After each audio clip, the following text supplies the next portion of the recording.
जी, hello दोस्तों, मैं हूँ कमर चीमा और दोस्तों एक बड़ी इंटरेस्टिंग एंड एक्साइटिंग डेवलपमेंट है और वो ये है कि पाकिस्तान और भारत के दरमियान पिछले काफ़ी अरसे से कुछ टॉक्स चल रही थी कि भारत जो है वो आटा जो व्हीट है वो भेजना चाहता है ईरान को 50 एक हज़ार टन जो व्हीट था वो इंडिया जो है वो ईरान भेजना चाह रहा था।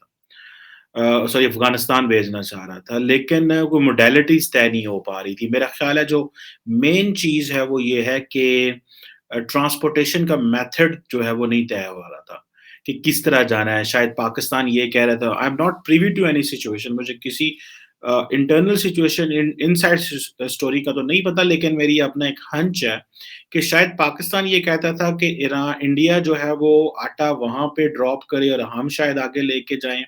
और इंडिया चाहता था कि हमारी ट्रांसपोर्ट शायद आगे जाए। तो इस सारे प्रोसेस में अभी जो इंडिया के मिनिस्ट्री ऑफ एक्सटर्नल अफेयर्स के मिनिस्टर हैं, जो जयशंकर साहब, उनकी बात हुई है ईरानी फॉरेन मिनिस्टर हुसैन आमर अब्दुल्लाहिन से, और उन्होंने कहा है जनाब के उन्होंने कहा कि हम आपकी मदद करेंगे। ये ऑफ़र ईरान की तरफ से इंडिया को की गई है। अच्छा, अब ये ज़ाहिर-सी बात है, एक शिपिंग का जो प्रोसीजर होगा, क्या होगा? क्योंकि 50,000 टन जो है वो भेजना है। इससे पहले मेरा ख़्याल है इंडिया जो है वो अ, प 5 लाख डोज़ेज़ जो कोविड-19 की वैक्सीन है वाया अफ़गानिस्तान, वो अफ़गानिस्तान वाया तेहरान जनवरी 1 को भेज चुका है। और क्योंकि इंडिया और अफ़गानिस्तान के दरमियान कोई डायरेक्ट वो नहीं है, बायलैटरल इस वक़्त नहीं हो पा रही, कोई ट्रेड नहीं है, कोई फ्लाइट्स नहीं है, कुछ नहीं है। तो इस चीज़ का फ़ायदा उठाते हुए ईरान जो है वो अपनी सर्विसेज़ दे रहा है। अच्छा, अब ये अगर आप देखें, ये एक इम्पोर्टेंट चीज़ है कि इन ईरान जो है वो समझता है कि पाकिस्तान ने क्योंकि बहुत ज़्यादा टाइम ज़ाया कर दिया है, और पाकिस्तान को इस लिवरेज को ज़रूर लेना चाहिए था अफ़गानिस्तान के ऊपर। देखें, पाकिस्तान पूरी दुनिया को कन्विंस कर रहा है कि अफ़गानिस्तान में आप आएँ और उनके साथ जो है उनकी हेल्प करें। तो अगर इंडिया से जो चीज़ें आ रही थी, ये पाकिस्तान को बड़ी स्विफ्टली कर लेनी चाहिए थी, लेकिन अगर इतना लॉन्ग प्रोसीजर रहा, 2 महीने हो गए हैं, सुना टॉक्स हो रही थी और इन 2 महीनों में कोई सॉल्यूशन नहीं निकल सका। तो अब ईरान ने अपनी जो सर्विसेज़ ऑफ़र कर दी हैं, इसके बड़े लॉन्ग टर्म देर आए जो हैं वो इम्पैक्ट पड़ेंगे पाकिस्तान के ऊपर। माज़ी में भी हमने we didn't let India to trade with Afghanistan, और we didn't let India to trade with the central Asian countries using Pakistan. Pakistan में 2 तरह के तबके हैं, धड़े हैं। एक तबका वो है, ये जो शुरू से ये चीज़ कहता रहा है कि जी पाकिस्तान को चाहिए कि वो जो सेंट्रल एशिया से जो एनर्जी प्रोजेक्ट्स हैं, जो एनर्जी कॉरिडोर है, वो इंडिया तक जाने दें, और ताकि इंडिया में अगर वो एनर्जी पहुँचेगी, तो कारोबार होगा। तो पाकिस्तान में एक तबका तो ये कहता रहा ये जाने दें, क्योंकि पाकिस्तान की इस तरह लिवरेज बढ़ती है। एक तबका है वो कहता है नहीं जी, हम क्यों इंडिया के अंदर चूल्हे जलने दें, why shall we let India to grow, वो भी पाकिस्तान का रास्ता जो है। ये 2 तरह के तबके मैं सुनता आया हूँ, इस तरह की जो डिस्कशन एंड कन्वर्सेशन मुख्तलिफ जगहों के ऊपर। अब क्योंकि जो ईरानी हैं वो बड़े स्मार्ट हैं, उनको इस चीज़ का तो पता है कि पाकिस्तान के अंदर हमारे यहाँ पे रेड टेपिज़्म तो है, प्रोसीजर्स बहुत स्लो हैं, और ये जो टॉक्स हुई हैं समहाउ इंडिया और ईरान की, ये they are going to damage Pakistan's influence in Afghanistan, they are going to damage Pakistan's influence over Taliban, because Taliban Iran जो है वो अपनी सर्विसेज़ प्रोवाइड करना चाहता है उन ममालिक को जो अफ़गानिस्तान के साथ कोऑपरेट करना चाहते हैं। सो एक ग्रुप तो है जो पाकिस्तान का इस्तेमाल करेगा, एक ग्रुप है जो ईरान का इस्तेमाल करेगा, और एक ग्रुप वो है जो शायद यूएई या कतर का इस्तेमाल करेगा। सो ये 4 इस्लामिक ममालिक जो हैं, ये अपना असर-ओ-रसूख, इन्फ्लुएंस जो है वो तालिबान के ऊपर रखना चाहते हैं। अच्छा, अब इसमें अगर आप देखें कि इंडिया जो है वो नॉर्मली, क्योंकि वेस्ट के साथ उनके इतने अच्छे ताल्लुकात नहीं हैं, तो वेस्ट के ताल्लुकात या यूएई के साथ अच्छे हैं या कतर के साथ अच्छे हैं, तो वो तो वहाँ से ऑपरेट करेगा। हाँ, इंडिया जो है वो यूएई के ज़रिए भी ऑपरेट कर सकता है, कतर के ज़रिए भी ऑपरेट कर सकता है, लेकिन ईरान का क्योंकि बॉर्डर है अफ़गानिस्तान के साथ, तो वो जो services Iran, UAE and Qatar India को नहीं दे सकते। पाकिस्तान में मेरे ख़्याल से मेरी एक ज़ाती राय ये है कि पाकिस्तान ने शायद इस अपॉर्च्युनिटी को मिस किया है। या फिर ये है कि पाकिस्तान के अंदर जो सिक्योरिटी के हवाले से पाकिस्तान शायद इसको कंफर्टेबल नहीं है कि अगर 50,000 गंदम जो है वीट जो है वो हमारे रास्ते से गुज़रे अ तो ये शायद इसमें से हमारी सिक्योरिटी को प्रॉब्लम है क्योंकि जो सिक्योरिटी ऑपरेटर्स के लोग होते हैं वो अपना एक माइंडसेट से सोचते हैं और वो समझते हैं कि शायद इसमें बहुत सारे कॉम्प्लिकेशंस हो सकती हैं उन लोगों का आना-जाना शायद उसमें से सारे के सारे जो हैं वो ट्रक ड्राइवर ना हों, कोई इंटेलिजेंस के लोग बीच में आ जाएँ, यानी कि बहुत सारी चीज़ें हैं जो कि आपको पता है ये सिर्फ सिक्योरिटी के लोग ही बता सकते हैं। लेकिन मेरा एक हंच है, मेरी एक सिक्स्थ सेंस है जो मैं समझ रहा हूँ कि शायद इस तरह का होगा।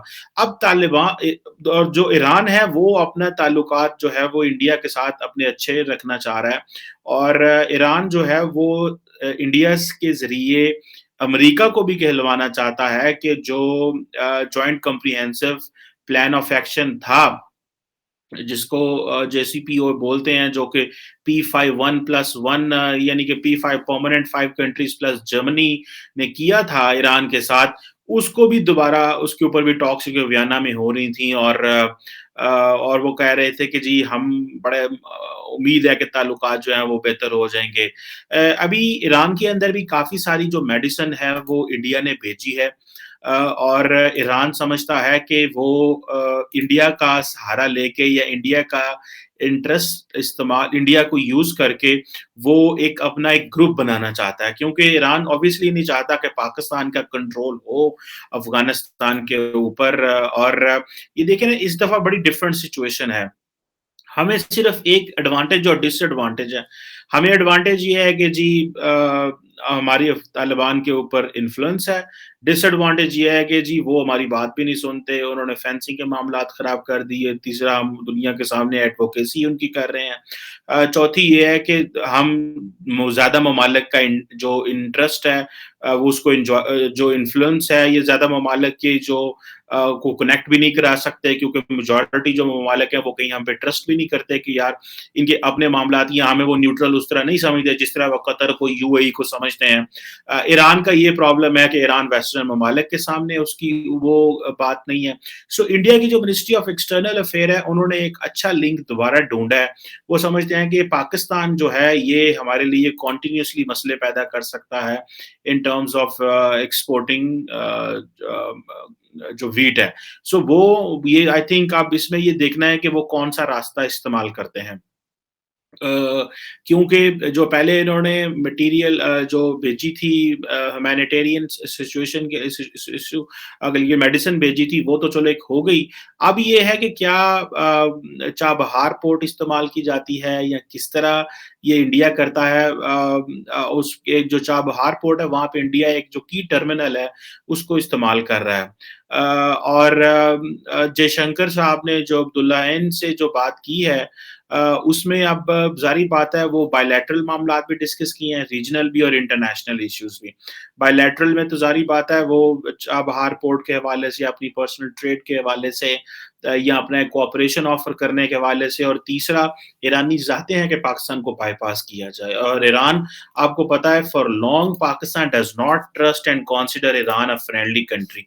और हम ईरान को ब्रदरली इस्लामिक कंट्री तो कहते हैं, याद रखें कि जब कुलभूषण यादव का जब पाकिस्तान ने कहा था कि कुलभूषण यादव पाकिस्तान में पकड़ा गया है, तो पाकिस्तान ने कहा था कि बेसिकली वो ईरान से आया है और इस रास्ते से पहुँचा है।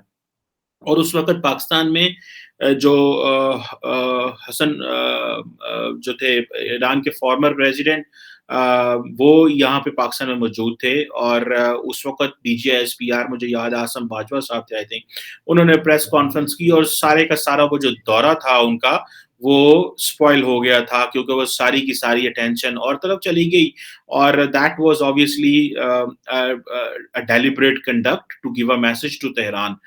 लेकिन ये भी एक इम्पोर्टेंट चीज़ है कि इसको किस तरह आइंदा आने वाले दिनों में ईरान जो लेके चलेगा, क्योंकि ईरान और इंडिया जो है, ये अपनी जो लिंकेजेस डेवलप करेंगे, वो पाकिस्तान के लिए ऑब्वियसली पाकिस्तान के इंटरेस्ट में तो नहीं होंगे, क्योंकि ईरान जो है, उन्होंने पाकिस्तान को ब्लेम भी किया है रिसेंटली। अगर आपको याद हो कि जब ये पंजशीर का मामला हुआ था, तो उस वक़्त ये कहा गया था जी कि पाकिस्तान है जो कि ईरान को जो पंजशीर में तालिबान को सपोर्ट कर रहा है, ड्रोन जो है वो सप्लाई कर रहा है, वेपन सप्लाई कर रहा है तालिबान को वहाँ पे, और पाक ईरान ने पाकिस्तान के ऊपर इल्ज़ामात काफ़ी ज़्यादा इस हवाले से लगाए थे। लेकिन पाकिस्तान जो है वो उसमें नॉर्मली क्योंकि ईरान भी स्मार्ट खेलता है, और वो उस तरह नहीं डायरेक्टली उनके फॉरेन मिनिस्टर या जो सीनियर रैंक के लोग नहीं बात करते, तो second year, third year, fourth year leadership से कोई बात करा दी।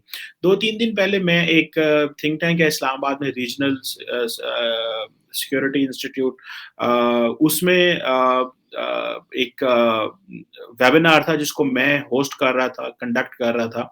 तो उसमें ईरानी एम्बेसडर जो थे वो यहाँ पे हुसैनी साहब वो मेन स्पीकर थे, और भी 1-2 स्पीकर थे।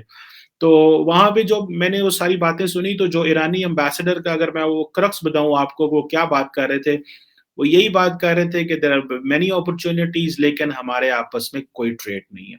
अभी पाकिस्तान कहता है कि जी हम ईरान के साथ अगले 5 साल में $5 अरब पे ट्रेड लेके जाएँगे बायलैटरल, लेकिन कोई ट्रेड नहीं है, ज़्यादा इनफॉर्मल ट्रेड है। और जो है इंटरनेशनल सैंक्शंस लगने की वजह से पाकिस्तान ईरान से कुछ मँगवा नहीं सकता। सऊदीज़ अलहदा नाराज़ होते हैं, अमेरिकन्स अलहदा नाराज़ होते हैं। पाकिस्तान इतनी बड़ी एनर्जी मार्केट है पाकिस्तान के लिए, ईरान, लेकिन हम वहाँ से कुछ भी नहीं मँगवा सकते, क्योंकि वो ज़्यादातर हमें फिर वो कतर से मँगवानी पड़ती है, एलपीजी मँगवानी पड़ती है या कहीं और से मँगवानी पड़ती है, जो कि बड़ी महँगी है, लेकिन हम अनफॉर्च्युनेटली वो नहीं। और ईरानी एम्बेसडर भी यही चीख रहे थे कि पाकिस्तान जो है वो बहुत कुछ कर सकता है। अब क्योंकि पाकिस्तान ने एक ये बात की हुई है कि हम जियो स्ट्रैटेजिक कॉम्पिटिशन की बजाय जियो इकोनॉमिक की तरफ जाएँगे, तो वो अगर वो उसकी तरफ जाएँगे, तो फिर तो हमें ऑब्वियसली इंडिया के साथ भी ट्रेड इम्प्रूव करनी चाहिए, हमें फिर ईरान के साथ भी ट्रेड इम्प्रूव करनी चाहिए, चाइना के साथ भी करनी चाहिए। अफ़गानिस्तान की कैपेसिटी कोई नहीं है, और हम जो है हमारे नेशनल सिक्योरिटी एडवाइज़र अफ़गानिस्तान जा रहे हैं कि सेंट्रल एशिया तक एक्सेस दें, जो कि मुझे कभी भी वर्केबल नहीं लगता। 2 ही ममालिक बचते हैं, 3, या इंडिया है, या ईरान है, या चाइना है। चाइना के साथ हमारा बैलेंस ऑफ ट्रेड वैसे ही बड़ा टिल्टेड है, वो तो चाइनीज़ को हम एक्सपोर्ट ही नहीं कर सकते, हम कितनी को हमारी मार्केट में इतना जान नहीं है कि हम चाइना को एक्सपोर्ट कर सकें। इंडिया के साथ वैसे मामलात बंद हैं, ईरान के साथ जो है वो सैंक्शंस हैं, अफ़गानिस्तान के ज़रिए एक्सेस नहीं है, हमें सेंट्रल एशिया तो टेक्निकली हम लैंडलॉक्ड हैं। हमें हमारे जो नेबर होने के बावजूद भी हमें कोई फ़ायदा नहीं है।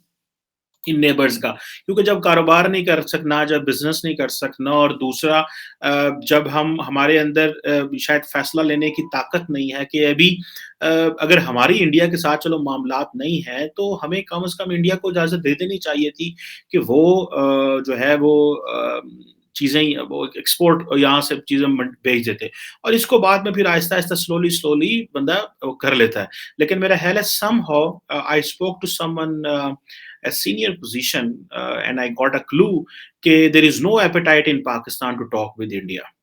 पाकिस्तान भी कोई इंडिया से बात नहीं करना चाह रहा, और क्योंकि पिछले 5-6 साल से जब से नरेंद्र मोदी साहब हैं इंडिया के अंदर, उधर भी कोई एपेटाइट नहीं है। तो यहाँ पे भी अब वो एपेटाइट नहीं रही कि जी इंडिया से बात की जाए। So why shall we let India to give humanitarian assistance to Afghanistan. सो अब वो ज़ाहिर बात है, इंडिया और ईरान जब आपस में बैठेंगे और वो बातें करेंगे, तो वो बेसिकली जिसे पंजाबी कहते हैं ना, तालिबान दे सान चढ़ाणगे कि वेखो ते तुहानू सानू राह नहीं लब्भा, but we are still reaching our brothers in Afghanistan and we're still reaching Taliban, so that we can give assistance to we can give wheat and all this for the humanitarian support. But anyhow, this is something which is very important, and Taliban को असल में तो जो जो चीज़ important है वो ये है कि अफ़गानिस्तान की अवाम के लिए ज़िंदगी आसान हो। This is what is an this is what is a challenge, and I wish कि चीज़ें बेहतर हों, और जो ईरान है, we have to be very careful. And वो जो ऑफर कर रहे हैं इंडिया को, it means on at a later stage Iran may be safeguarding or protecting Indian interest in Afghanistan, which normally Pakistan का जो एक सिक्योरिटी अपरेटस है वो ऑलवेज ये कहता है कि ये माजी में भी करते रहे, ये फ्यूचर में भी करते रहेंगे। सो एक जो नेचुरल रिलेशनशिप है ईरान इंडिया का, वो एक नजर आ रहा है, बिकॉज पाकिस्तान बीच में माइनस है या पाकिस्तान बीच में से बाहर निकल जाता है।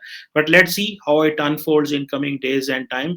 But for now Pakistan is out and Iran and India are in for giving all this wheat support to Afghan people जो कि इंडिया से आनी थी। Thank you very much.